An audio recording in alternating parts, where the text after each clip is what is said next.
The Adventure of the Sussex Vampire by Sir Arthur Conan Doyle. Holmes had read carefully a note which the last post had brought him. Then, with the dry chuckle which was his nearest approach to a laugh, he tossed it over to me.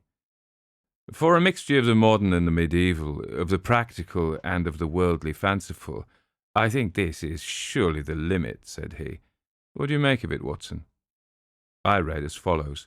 46 Old Jewry, 19th November. Vampires. Sir, our client, Mr. Robert Ferguson of Ferguson and Muirhead, tea brokers of Mincing Lane, has made some inquiry from us in a communication of even date concerning vampires. As our firm specializes entirely upon the assessment of machinery, the matter hardly comes within our purview, and we have therefore recommended Mr. Ferguson to call upon you and lay the matter before you. We have not forgotten your successful action in the case of Matilda Briggs. We are, sir, faithfully yours, Morrison and Dodd, per E.J.C. "Matilda Briggs was not the name of a young woman, Watson," said Holmes in a reminiscent voice. "It was a ship which is associated with the giant rat of Sumatra, a story for which the world is not yet prepared. But what do we know about vampires? Does it come within our purview either? Anything is better than stagnation, but really, we seem to have been switched on to a Grimm's fairy tale. Make a long arm, Watson, and see what V has to say." I leaned back and took down the great index volume to which he referred. Holmes balanced it on his knee, and his eyes moved slowly and lovingly over the record of old cases, mixed with the accumulated information of a lifetime. "Voyage of the Glorious Scott," he read. "That was a bad business. I have some recollection that you made a record of it, Watson, though I was unable to congratulate you upon the result. Victor Lynch, forger. Venomous lizard, or Gila. Remarkable case, that. Vittoria the circus bell. Vanderbilt and the Yeggman. Vipers, Vigor, and the Hammersmith Wonder. Hello. Good old index. You can't beat it. Listen to this, Watson. Vampirism in Hungary, and again, vampires in Transylvania." He turned over the pages with eagerness, but after a short, intent perusal, he threw down the great book with a snarl of disappointment. "Rubbish, Watson, rubbish! What have we to do with walking corpses who can only be held in their grave by stakes driven through their hearts? It's pure lunacy." "But surely," said I, "the vampire was not necessarily a dead man. A living person might have the habit. I have read, for example, of the old suckling the blood of the young in order to retain their youth." "You're right, Watson. It mentions the legend in one of these references. But are we to give serious attention to such things? This agency stands flat-footed upon the ground, and there it must remain. The world is big enough for us. No ghosts need apply. I fear that we cannot take Mr. Robert Ferguson very seriously. Possibly this note may be from him, and may throw some light upon what is worrying him." He took up a second letter, which had lain unnoticed upon the table, whilst he had been absorbed with the first. This he began to read with a smile of amusement upon his face, which gradually faded away into an expression of intense interest and concentration. When he had finished, he sat for some little time lost in thought, with the letter dangling from his fingers. Finally, with a start, he aroused himself from his reverie. "Cheeseman's, Lamberley. Where is Lamberley, Watson?" "It's in Sussex, south of Horsham. Not very far, eh? And Cheeseman's. I know that country, Holmes. It's full of old houses which are named after the men who built them centuries ago. You get Audleys and Harveys and Carritons. The folk are forgotten, but their names live in their houses." "Precisely," said Holmes coldly. It was one of the peculiarities of this proud, self-contained nature that though he docketed any fresh information very quickly and accurately in his brain, he seldom made any acknowledgment to the giver. "I rather fancy we shall know a great deal more about Cheeseman's, Lamberley, before we are through. The letter is, as I had hoped, from Robert Ferguson. By the way, he claims acquaintance with you." "With me? You had better read it." He handed the letter across. It was headed with the address quoted. "My dear Holmes," it said, "I have been recommended to you by my lawyers, but indeed the matter is so extraordinarily delicate that it is most difficult to discuss. It concerns a friend for whom I am acting. This gentleman married some 5 years ago a Peruvian lady, the daughter of a Peruvian merchant whom he had met in connection with the importation of nitrates.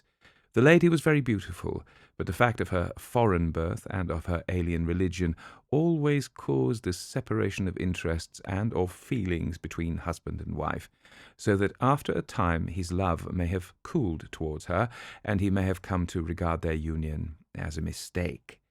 He felt there were sides of her character which he could never explore or understand. This was all the more painful as she was as loving a wife as a man could have, to all appearances absolutely devoted.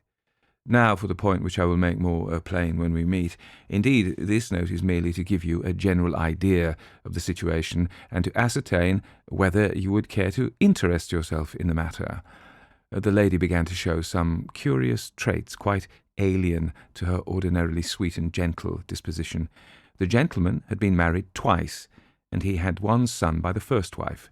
This boy was now 15, a very charming and affectionate youth, though unhappily injured through an accident in childhood.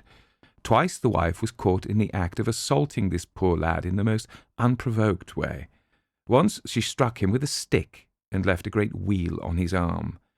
This was a small matter, however, compared with her conduct to her own child, a dear boy just under 1 year of age. On one occasion, about a month ago, this child had been left by its nurse for a few minutes. A loud cry from the baby, as of pain, called the nurse back. As she ran into the room, she saw her employer, the lady, leaning over the baby and apparently biting his neck. There was a small wound in the neck from which a stream of blood had escaped. The nurse was so horrified that she wished to call the husband, but the lady implored her not to do so, and actually gave her £5 as a price for her silence. No explanation was ever given, and for the moment the matter was passed over.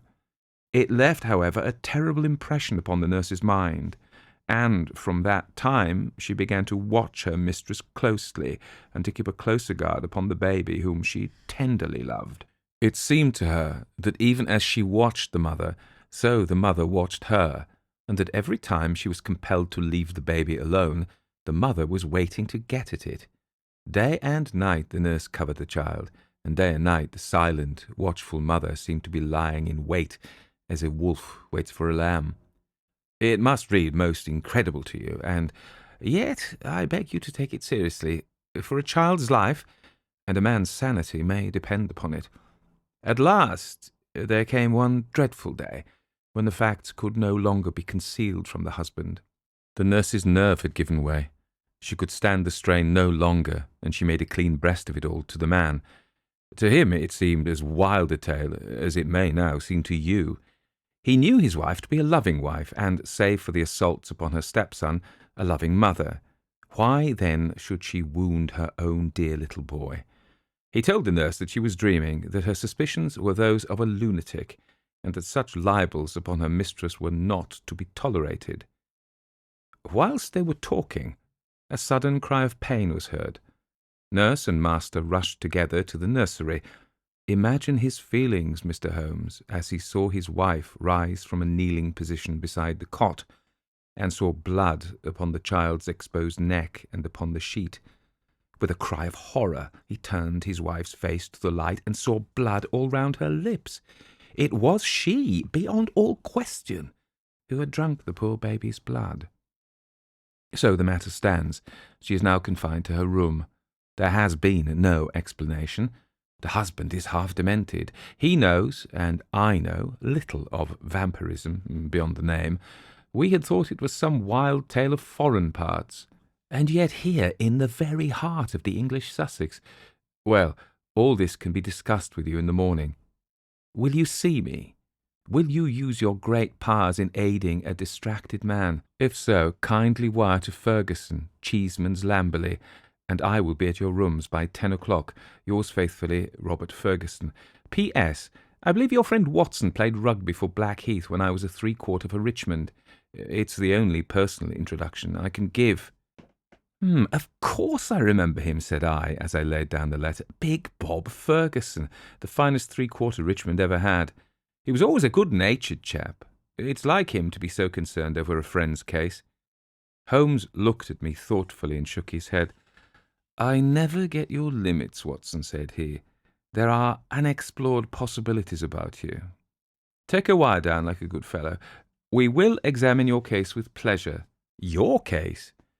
We must not let him think that this agency is a home for the weak-minded. Of course it is his case.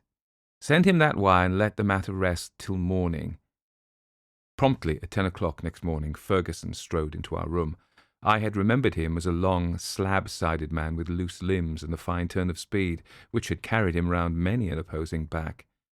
There is surely nothing in life more painful than to meet the wreck of a fine athlete whom one has known in his prime. His great frame had fallen in, his flaxen hair was scanty, and his shoulders were bowed. I fear that I roused corresponding emotions in him. "Hello, Watson," said he, and his voice was still deep and hearty. "You don't look quite the man you did when I threw you over the ropes into the crowd at the old deer park. Expect I've changed a bit also. But it's this last day or two that's aged me. I see by your telegram, Mr. Holmes, that it is no use my pretending to be anyone's deputy. It is simpler to deal direct," said Holmes. "Of course it is, but you can imagine how difficult it is when you're speaking of the one woman you are bound to protect and help. What can I do? How am I to go to the police with such a story? And yet the kiddies have got to be protected. Is it madness, Mr. Holmes? Is it something in the blood?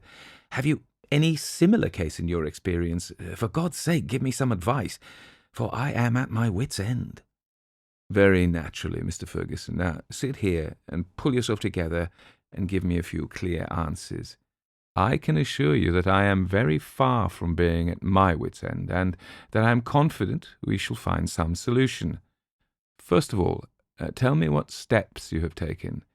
Is your wife still near the children?" "We had a dreadful scene. She is a most loving woman, Mr. Holmes. If ever a woman loved a man with all her heart and soul, she loves me. She was cut to the heart that I should have discovered this horrible, this incredible secret. She would not even speak. She gave no answer to my reproaches, save to gaze at me with a sort of wild, despairing look in her eyes. Then she rushed to her room and locked herself in. Since then, she's refused to see me. She has a maid who was with her before her marriage, Dolores by name, a friend rather than a servant. She takes her food to her. Then the child is in no immediate danger. Mrs. Mason, the nurse, has sworn that she will not leave it night or day. I can absolutely trust her. I am more uneasy about poor little Jack, for, as I told you in my note, he has twice been assaulted by her. But never wounded. No, she struck him savagely. It is the more terrible as he is a poor little inoffensive cripple." Ferguson's gaunt features softened as he spoke of his boy. "You would think that the dear lad's condition would soften anyone's heart. A fall in childhood and a twisted spine, Mr. Holmes, but the dearest, most loving heart within." Holmes had picked up the letter of yesterday and was reading it over. "What other inmates are there in your house, Mr. Ferguson?" "2 servants who have not been long with us. 1 stable hand, Michael, who sleeps in the house, my wife, myself, my boy Jack, baby, Dolores, and Mrs. Mason. That is all." "I gather that you did not know your wife well at the time of your marriage." "I had only known her a few weeks." "How long has this maid, Dolores, been with her?" "Some years." "Then your wife's character would really be better known by Dolores than by you." "Yes, you may say so." Holmes made a note. "I fancy," said he, "that I may be of more use at Lamberley than here. It is eminently a case for personal investigation. If the lady remains in her room, our presence could not annoy or inconvenience her. Of course, we could stay at the inn." Ferguson gave a gesture of relief. "It is what I hope, Mr. Holmes. There is an excellent train at 2 from Victoria, if you could come." "Of course we could come. There is a lull at present. I can give you my undivided energies. Watson, of course, comes with us." But there are one or two points upon which I wish to be very sure before I start. This unhappy lady, as I understand it, has appeared to assault both the children, her own baby and your little son. That is so. But the results take different forms, do they not? She has beaten your son, once with a stick and very savagely with her hands. Did she give no explanation why she struck him? None, save that she hated him. Again and again she said so. Well, that is not unknown among stepmothers. A posthumous jealousy, we will say. Is the lady jealous by nature? Yes, she's very jealous. Jealous with all the strength of her fiery tropical love. But the boy, he's 15, I understand, and probably very developed in mind, since his body has been circumscribed in action. Did he give you no explanation of these assaults? No, he declared there was no reason. Were they good friends at other times? No, there was never any love between them. You say he is affectionate. Never in this world could there be so devoted a son. My life is his life. He is absorbed in what I say or do. Once again Holmes made a note. For some time he sat lost in thought. No doubt you and the boy were very great comrades before this second marriage. You were thrown very close together, were you not? Very much so. And the boy, having so affectionate a nature, was devoted, no doubt, to the memory of his mother. Most devoted. He would certainly seem to be a most interesting lad. There is one other point about these assaults. Were the strange attacks upon the baby and the assaults upon your son at the same period? In the first case, it was so. It was as if some frenzy had seized her, and she had vented her rage upon both. In the second case, it was only Jack who suffered. Mrs. Mason had no complaint to make about the baby. That certainly complicates matters. I don't quite follow you, Mr. Holmes. Possibly not. One forms provisional theories and waits for time or fuller knowledge to explode them. A bad habit, Mr. Ferguson, but human nature is weak. I fear that your old friend here has given an exaggerated view of my scientific methods. However, I will only say at the present stage that your problem does not appear to me to be insoluble, and that you may expect to find us at Victoria at 2 o'clock. It was the evening of a dull, foggy November day when, having left our bags at the Chequers, Lamberley, we drove through the Sussex clay of a long, winding lane, and finally reached the isolated and ancient farmhouse in which Ferguson dwelt. It was a large, straggling building, very old in the centre, very new at the wings, with towering Tudor chimneys and a lichen-spotted, high-pitched roof of Horsham slabs. The doorsteps were worn into curves, and the ancient tiles which lined the porch were marked with the rebus of a cheese and a man, after the original builder. Within, the ceilings were corrugated with heavy oaken beams, and the uneven floors sagged into sharp curves. An odour of age and decay pervaded the whole crumbling building. There was one very large central room, into which Ferguson led us. Here, in a huge old-fashioned fireplace, with an iron screen behind it dated 1670, there blazed and spluttered a splendid log fire. The room, as I gazed round, was a most singular mixture of dates and of places. The half-panelled walls may well have belonged to the original yeoman farmer of the 17th century. They were ornamented, however, on the lower part by a line of well-chosen modern watercolours, while above, where yellow plaster took the place of oak, there was hung a fine collection of South American utensils and weapons, which had been brought, no doubt, by the Peruvian lady upstairs. Holmes rose, with that quick curiosity which sprang from his eager mind, and examined them with some care. He returned with eyes full of thought. "Hallo!" he cried. "Hallo!" A spaniel had lain in a basket in the corner.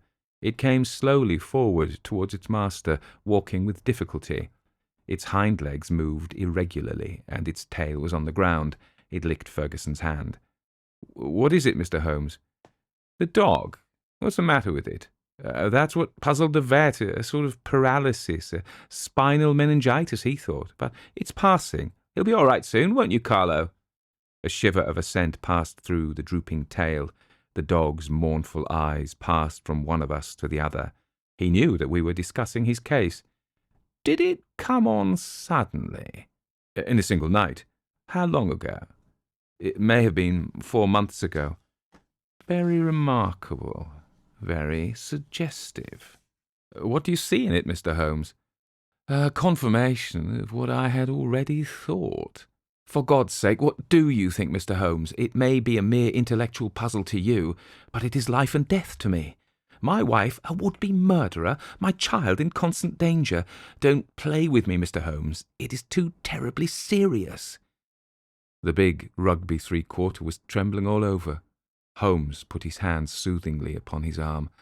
"I fear that there is pain for you, Mr. Ferguson, whatever the solution may be," said he. "I would spare you all I can. I cannot say more for the instant. But before I leave this house, I hope I may have something definite." "Please God you may. If you will excuse me, gentlemen, I will go up to my wife's room and see if there has been any change." He was away some minutes, during which Holmes resumed his examination of the curiosities upon the wall. When our host returned, it was clear from his downcast face that he had made no progress. He brought with him a tall, slim, brown-faced girl. "The tea is ready, Dolores," said Ferguson. "See that your mistress has everything she can wish." "She very ill," cried the girl, looking with indignant eyes at her master. "She no ask for food. She very ill. She need doctor. I frightened stay alone with her without doctor." Ferguson looked at me with a question in his eyes. I should be so glad if I could be of use." "Would your mistress see Dr. Watson? I take him. I no ask leave. She needs doctor." "Then I'll come with you at once." I followed the girl, who was quivering with strong emotion, up the staircase and down an ancient corridor. At the end was an iron-clamped and massive door. It struck me, as I looked at it, that if Ferguson tried to force his way to his wife, he would find it no easy matter. The girl drew a key from her pocket, and the heavy oaken planks creaked upon their old hinges. I passed in, and she swiftly followed, fastening the door behind her. On the bed a woman was lying, who was clearly in a high fever. She was only half conscious, but as I entered she raised a pair of frightened but beautiful eyes, and glared at me in apprehension. Seeing a stranger, she appeared to be relieved, and sank back with a sigh upon the pillow.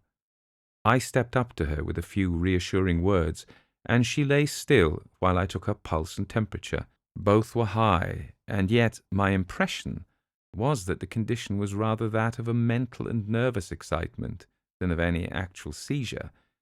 "She lie like that 1 day, 2 day. I afraid she die," said the girl. The woman turned her flushed and handsome face towards me. "Where is my husband?" "He is below, and would wish to see you." "I will not see him. I will not see him." Then she seemed to wander off into delirium. A fiend! A fiend! Oh, what shall I do with this devil?" "Can I help you in any way?" "No, no one can help. It is finished. All is destroyed. Do what I will, all is destroyed." The woman must have some strange delusion. I could not see honest Bob Ferguson in the character of fiend or devil. "Madam," I said, "your husband loves you dearly. He is deeply grieved at this happening." Again she turned on me those glorious eyes. "He loves me, yes, but do I not love him? Do I not love him even to sacrifice myself rather than break his dear heart? That is how I love him. And yet he could think of me. He could speak to me so. He is full of grief, but he cannot understand. No, he cannot understand, but he should trust." "Will you not see him?" I suggested. "No, no, I cannot forget those terrible words nor the look upon his face. I will not see him. Go now. You can do nothing for me. Tell him only one thing. I want my child. I have a right to my child. That is the only message I can send him." She turned her face to the wall and would say no more. I returned to the room downstairs where Ferguson and Holmes still sat by the fire. Ferguson listened moodily to my account of the interview. "How can I send her the child?" he said. "How do I know what strange impulse might come upon her? How can I ever forget how she rose from beside it with its blood on her lips?" He shuddered at the recollection. "The child is safe with Mrs. Mason, and there he must remain." A smart maid, the only modern thing which we had seen in the house, had brought in some tea. As she was serving it, the door opened and a youth entered the room.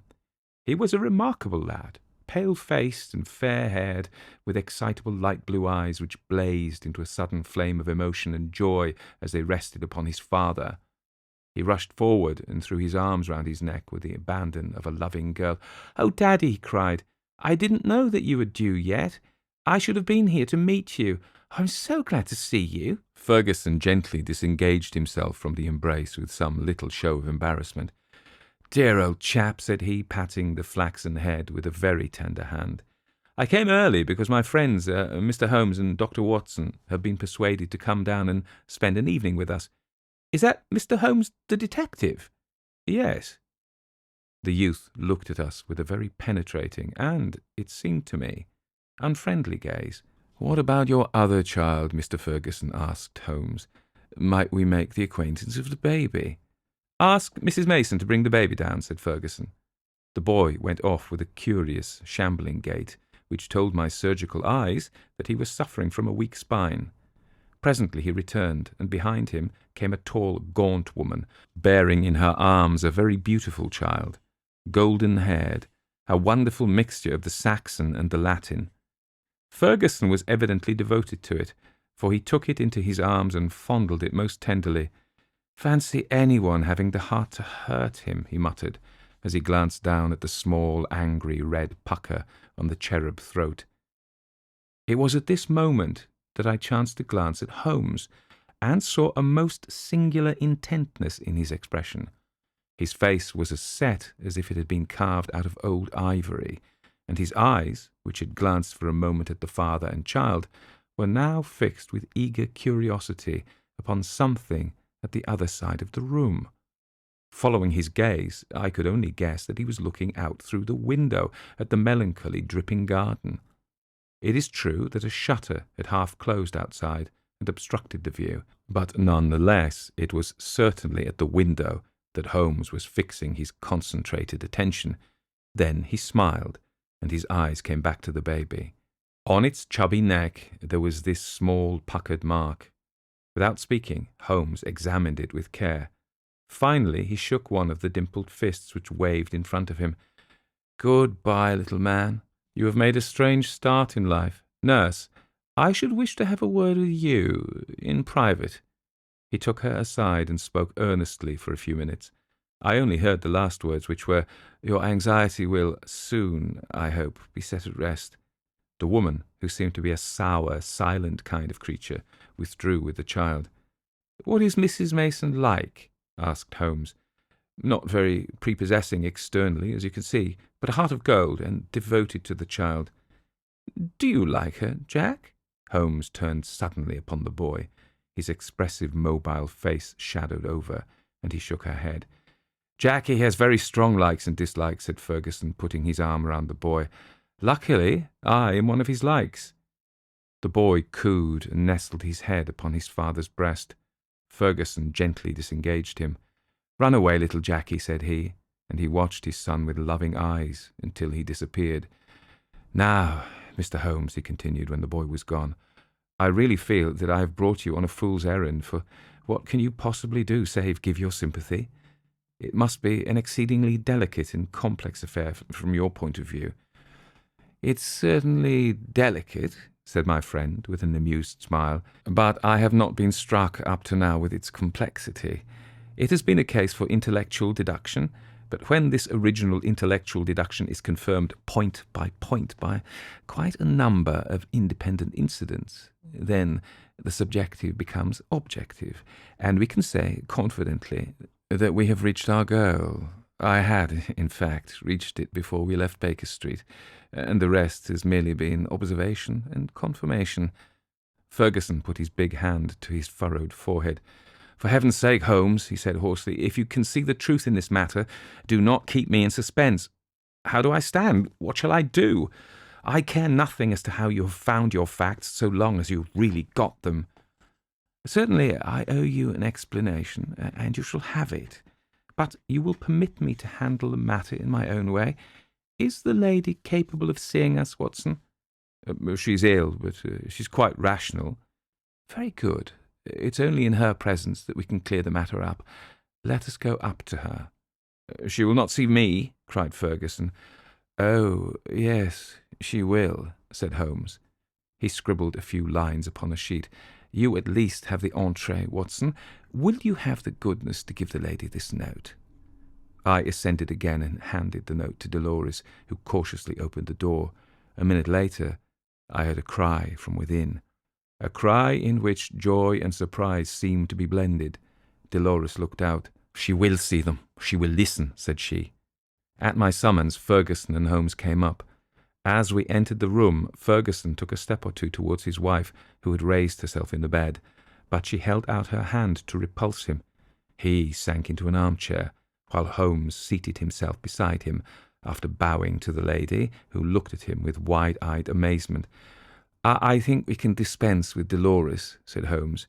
Oh, very well, madam. If you would rather she stayed, I can see no objection. Now, Mr. Ferguson, I am a busy man with many calls, and my methods have to be short and direct. The swiftest surgery is the least painful. Let me first say what will ease your mind. Your wife is a very good, a very loving, and a very ill-used woman. Ferguson sat up with a cry of joy. Prove that, Mr. Holmes, and I am your debtor forever. I will do so, but in doing so, I must wound you deeply in another direction. I care nothing so long as you clear my wife. Everything on earth is insignificant compared to that. Let me tell you, then, the train of reasoning which passed through my mind in Baker Street. The idea of a vampire was to me absurd. Such things do not happen in criminal practice in England. And yet your observation was precise. You had seen the lady rise from beside the child's cot, with the blood upon her lips. I did. Did it not occur to you that a bleeding wound may be sucked for some other purpose than to draw the blood from it? Was there not a queen in English history who sucked such a wound to draw poison from it? Poison? A South American household. My instinct felt the presence of those weapons upon the wall before my eyes ever saw them. It might have been other poison, but that was what occurred to me. When I saw that little empty quiver beside the small bird bow, it was just what I expected to see. If the child were pricked with one of those arrows dipped in curare or some other devilish drug, it would mean death if the venom were not sucked out. And the dog, if one were to use such a poison, would one not try it first in order to see that it had not lost its power? I did not foresee the dog, but at least I understand him, and he fitted into my reconstruction. Now, do you understand? Your wife feared such an attack. She saw it made and saved the child's life, and yet she shrank from telling you all the truth, for she knew how you loved the boy, and feared lest it break your heart. Jackie! I watched him as you fondled the child just now. His face was clearly reflected in the glass of the window, where the shutter formed a background. I saw such jealousy, such cruel hatred as I have seldom seen in a human face. My Jackie! You have to face it, Mr. Ferguson. It is the more painful because it is distorted love, a maniacal, exaggerated love for you, and possibly for his dead mother, which has prompted his action. His very soul is consumed with hatred for this splendid child, whose health and beauty are a contrast to his own weakness. Good God! It's incredible! Have I spoken the truth, madam?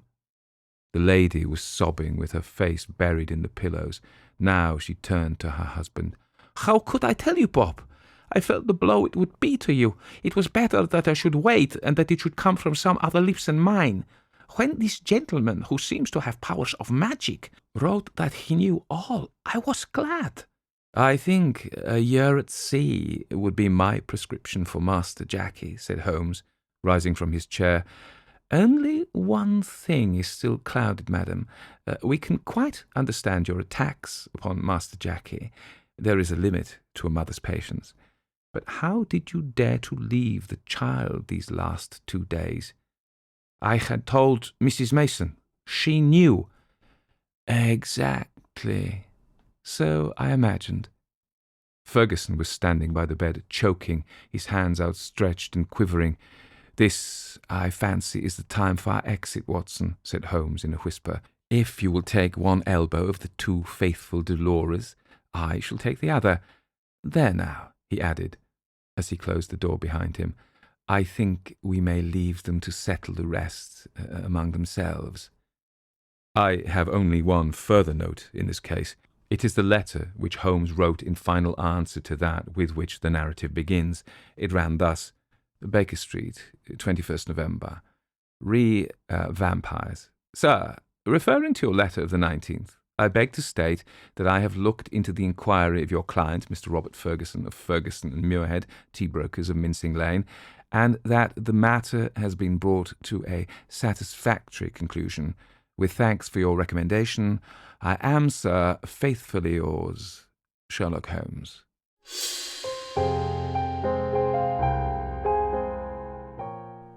So that was The Adventure of the Sussex Vampire by Arthur Conan Doyle. And it actually was published in 1924 in the Strand Magazine and later in Hearst's International in New York, and was actually then collected with another 11 stories published between 1921 and 27 as the Case-Book of Sherlock Holmes. Of course, Sherlock Holmes had appeared first in The Study in Scarlet in 1898. So the story speaks for itself, really. It is a classic of its kind, and actually kind of speaks to the 19th century, and I realise this was published in the early 20th century, but Conan Doyle was a 19th century man in making, and the 19th century Victorians were very materialist and very keen to explain away the supernatural. There had been a massive interest in the supernatural through the Gothic literature and the ghost story genre as well, which was going along but beside the detective story genre. But the classic of detective stories is that they're not supernatural in their classic form. Let me say something about this podcast. So this is the first episode of the Classic Detective Stories podcast. And I'm Tony Walker, and I'm the narrator of the longer-running Classic Ghost Stories podcast, which has been going on for 4 years now, and has done moderately successfully. It's up in the charts, in the podcast charts. It also appears on YouTube with 40,000, subscribers. I think we've had 5 million listens. So it is, and I'm looking for something else, looking for that next thing now. So I'm kind of setting out why. You may not be interested in this. If not, please don't listen. You may also know, if you listen to the Classic Ghost Stories podcast, I'm occasionally, when I'm doing these things, invaded by dogs. So 2 dogs have just come upstairs to see me, and they don't know that I'm doing this. So let me just give them a second of my time. So we've done a bit of stroking and cuddling, licking. I didn't lick them. They licked me. Just so that's clear. Anyway, so what I wanted to do was build upon the success of the Classic Ghost Stories, and I thought, you know what, detective stories are another genre that is possibly even more popular than ghost stories. I'm motivated by the fact that I am mortal and human, and I don't want the whole enterprise to rest completely on me. So what I hope to do is probably I'll narrate the bulk of these, but I'm actually going to hire in some other narrators, either friends or people I made contact with whose voices I like. One of the reasons for that is you will have heard my Hispanic accent for the Dolores and all that there. You've got to understand that in English literature in that period, it was common for the writers to attempt to do a phonetic transcription. So it's written Leestn, Leeston, So when you get that accent, you can either kind of ignore it completely, and my mistress, I am Peruvian, but my mistress will listen, or you can kind of do it as they say, and you can get your heart into it and do it like that. So it's not meant to be offensive. In the same way, do you know what? People mock my accent, or do not even mock it, but do approximations of my accent, and fine, that's fine.